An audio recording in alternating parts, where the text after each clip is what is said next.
Hi guys. So in the previous lecture we talked about Black-Scholes differential equation, and we learned that we could replicate a call option by trading in the underlying assets of stock and money market accounts. And we also learned that in order to basically replicate a call option, we needed to start with some initial capital, and the initial capital was given by x0. And we needed to make sure that we start with the initial capital equal to the value of the call option at time 0, right? And then we needed to also make sure that the differential of e to the power minus RT, the value of the portfolio, is equal to e to the minus RT, value of the option. Okay, we needed to make sure that we start with this initial capital and these two are equal. And if we made sure that this basically was true, then we could guarantee that every point in time, the value of the portfolio would equal to the value of the option.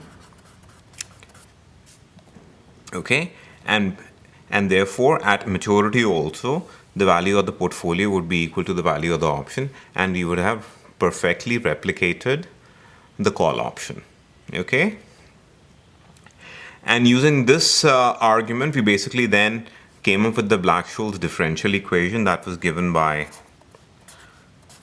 dx equals ct t comma x plus times x ex dx plus half square x square.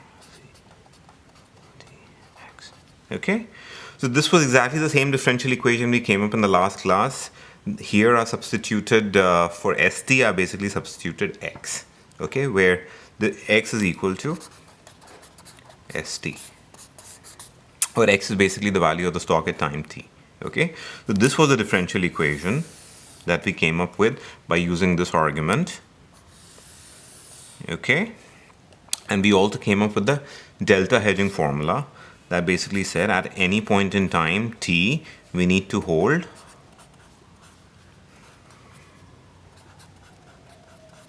this much amount of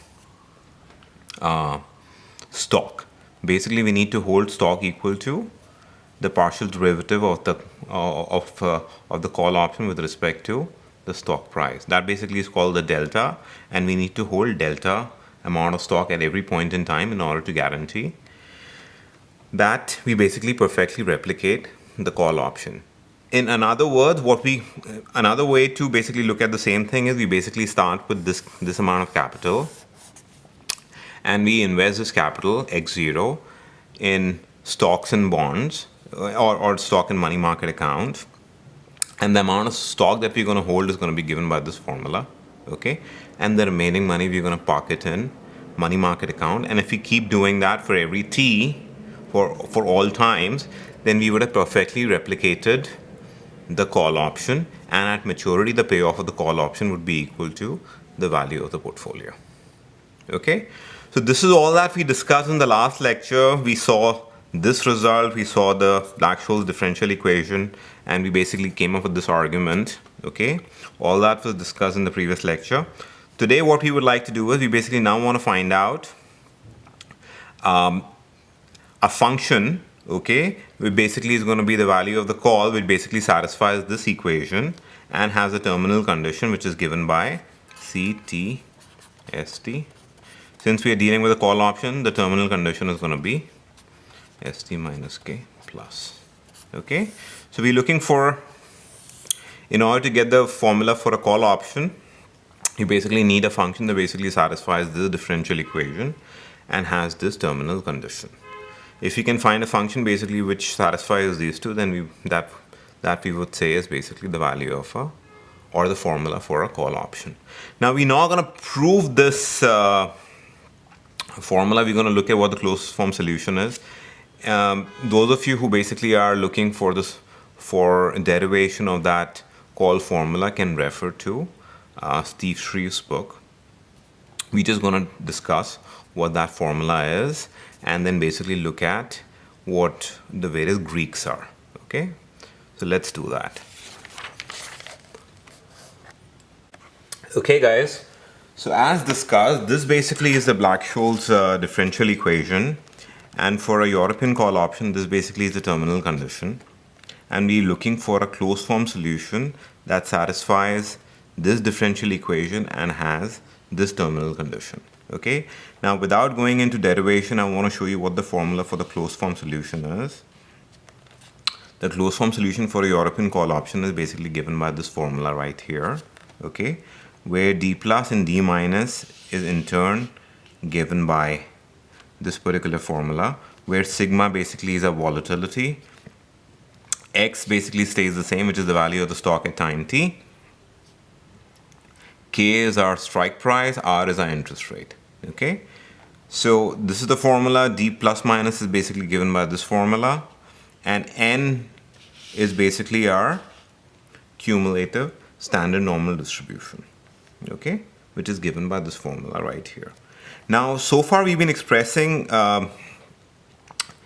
call as a function of only time and the stock price, but we also need to remember that basically, you know, it also depends on the volatility, the interest rate, and also the strike price of the option. Okay, I haven't written this as a function of these three variables because these three variables are constant actually, but and that's why we were expressing this as only a function of time and the stock price. But do remember, when we are discussing Greeks of our call option, we will also talk about that the call option basically depends on volatility, it depends on interest rate, okay, and then we're going to come up with various Greeks.